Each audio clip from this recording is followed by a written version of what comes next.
everybody. It's been a while since my last video, but we can just pretend like that hiatus never happened, because today I'm here to talk about one of my favorite books, my favorite YA books, and that is The Raven Boys by Maggie Stiefvater. So I'm gonna go through the first one, even though now I've read this first book twice, and just give you my thoughts on it. I just published my full review on this book on my new website called Raven King Reviews. Yes, it was inspired. You're gonna have to excuse that noise because that is my puppy who is playing. Sparrow, come here. So everybody can say hi to my puppy. His name is Sparrow, after Captain Jack Sparrow. So he is a little pirate puppy. Thank you. So if you hear any odd noises throughout this video, it's probably him trying to eat something or playing with his toys, which he likes to make a lot of noise. I'm trying to edit them out, but he is quite annoying. So yeah, if you hear anything like that, that's who it is. Okay, so just a quick synopsis before I get into the rest of my review. This is a book about a girl named Blue.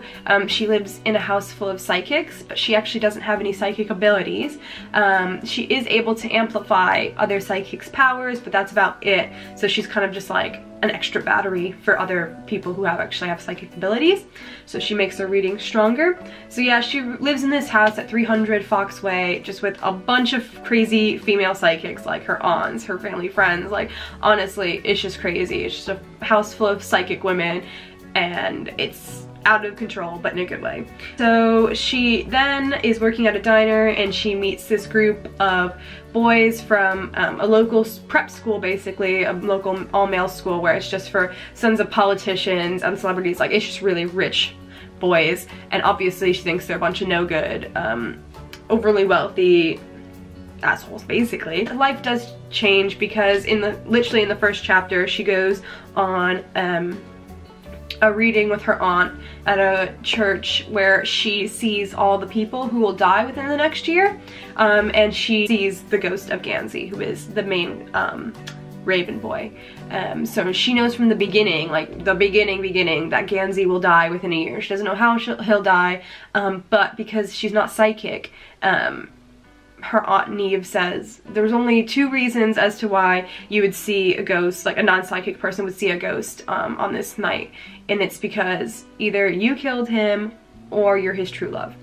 Oh my gosh, like that literally happens in the first chapter. Crazy, right? So you kind of know, like, is she gonna kill him or is she gonna be his true love? Of course, when she first meets him, she hates him because she thinks he's a stuck-up jerk.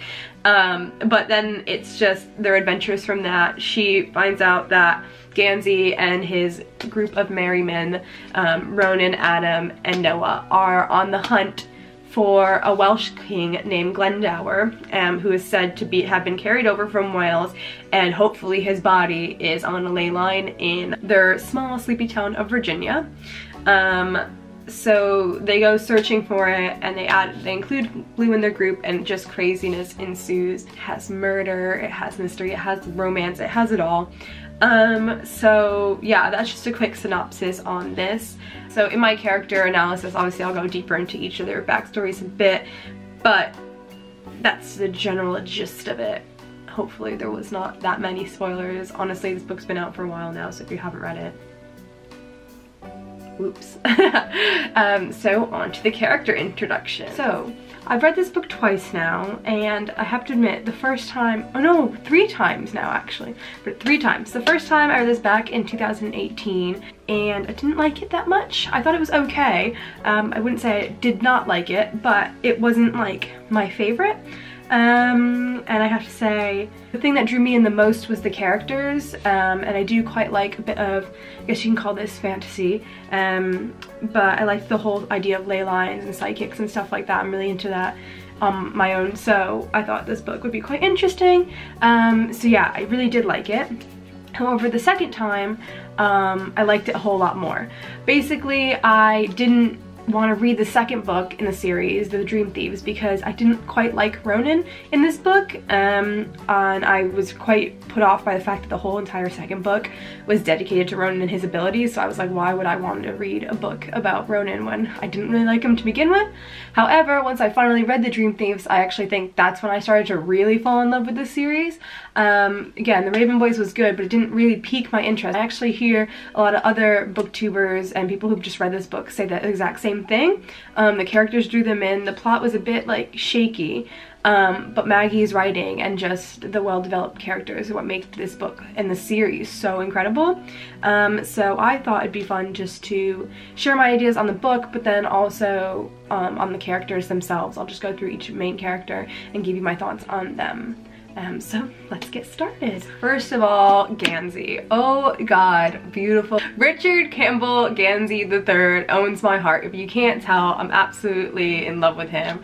I have my shirt here that says "Safe as Life," Gansey's little saying with a B. I just absolutely love him. I love the way Maggie describes him. I love how fully developed he was. He's smart, he's caring, he's, you know, he's everything you want in a guy, basically. I know, when are they supposed to be 15? I don't care. Older Gansey, give me a call. I just love how he chews on mint leaves and has so much insomnia that he builds an entire replica of Henrietta in this abandoned warehouse where you would think nobody, you know, the businesses don't even want it, but yet this kid, this really, really rich kid who can live wherever he wants, he takes it and he wants to live there and he makes it into something magical for him and his friends. I mean, obviously no character is without their flaws, and Gansey does have a problem of kind of not really being sensitive when it comes to problems of wealth. He just flaunts his money around even when he doesn't mean to. He makes up for it. He doesn't mean to be like that. He honestly just wants what's best for him and people he cares about, so you can't really hold that completely against him. Again, he's smart, sophisticated, and just all around fantastic. He is so dedicated to, again, his friends and this mission of finding Glendower that how could you not be obsessed with him? And again, his awesome pig, I have to show you. I went and searched the deep web for this bad boy. This is basically a replica of Gansey's pig. He loves the pig so much, even though it always craps out on him. And I just think that's so great. I don't know how much real description we have of the pig. I don't know if his pig has the stripes on it, but basically it's a good old-fashioned bright orange Camaro, and I have a little pig of my own, just so I get to remember my precious Gansey.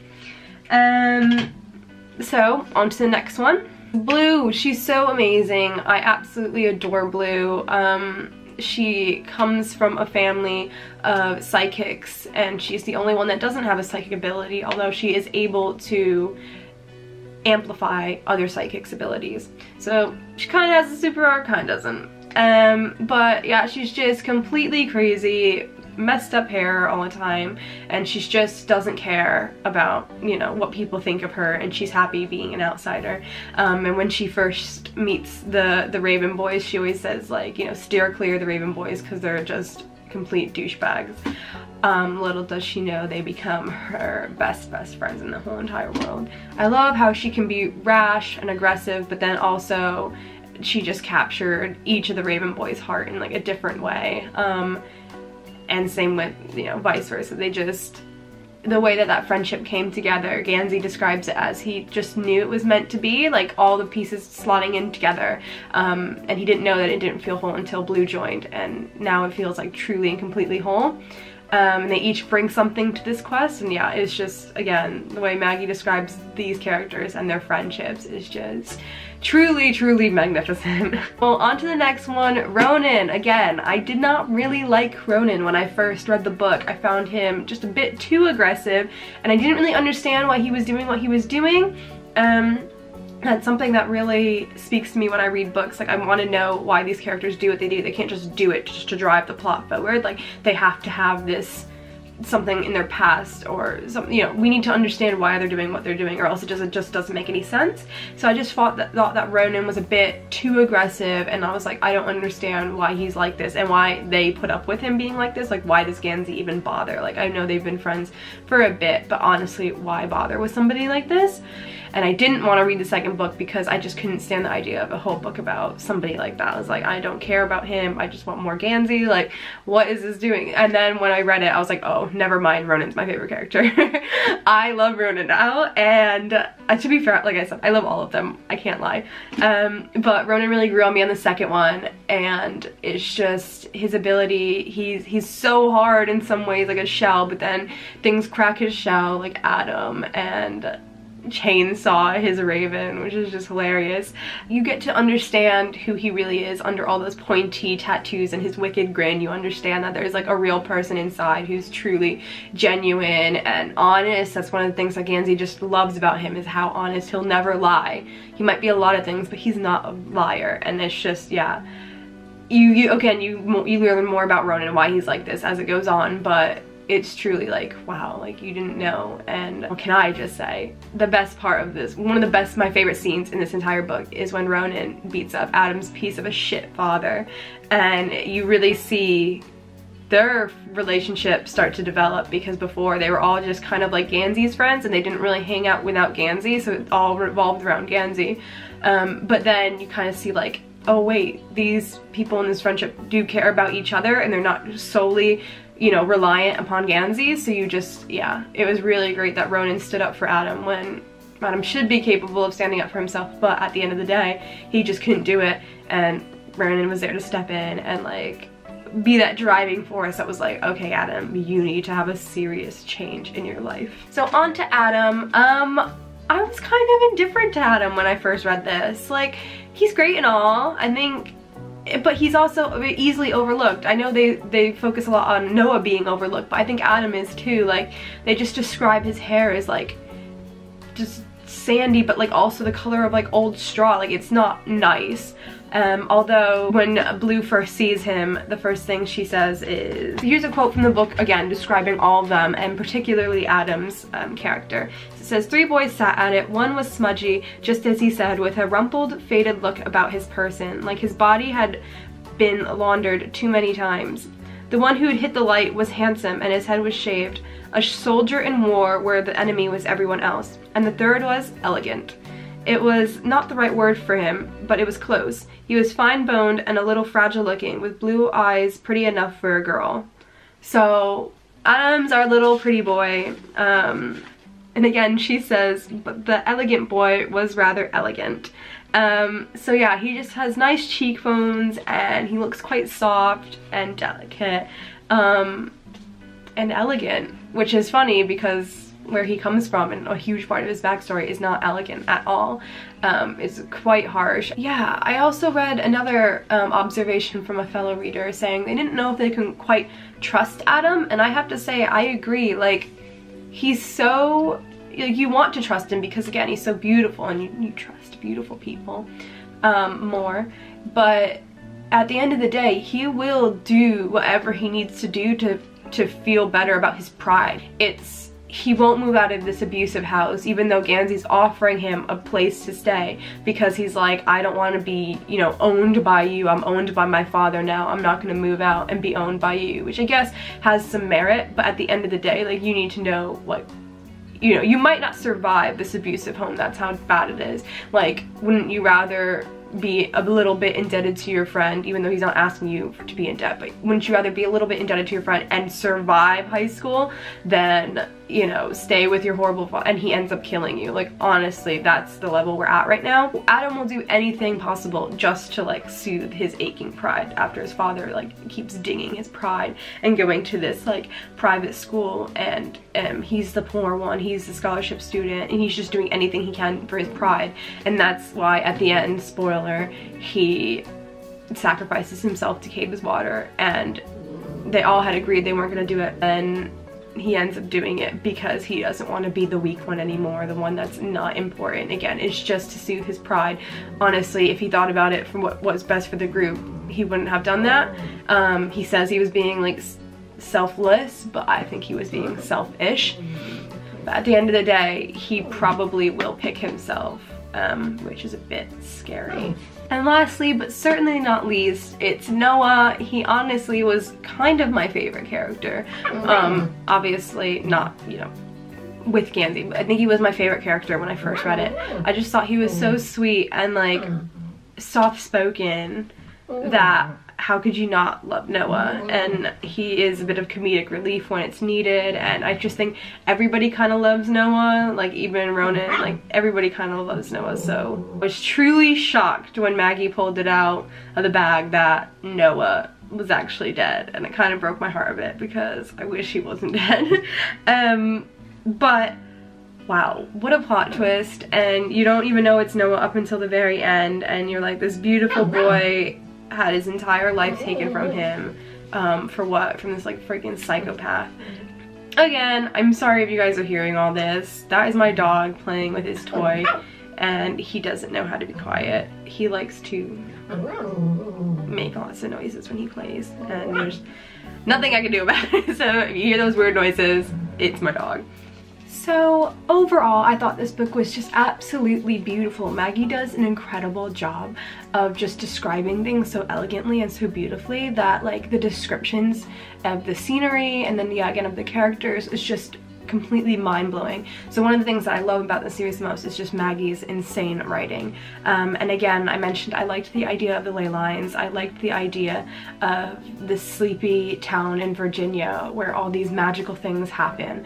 I just thought, yeah, this plot, this storyline just had a lot of potential, and it didn't disappoint. But again, having read it 3 times now, I find it more and more enjoyable each time I read it, and it doesn't get old.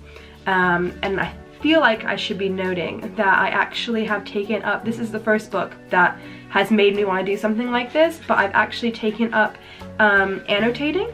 So I watched a couple videos on BookTube of other people annotating, but as you can see here, I've started to annotate it.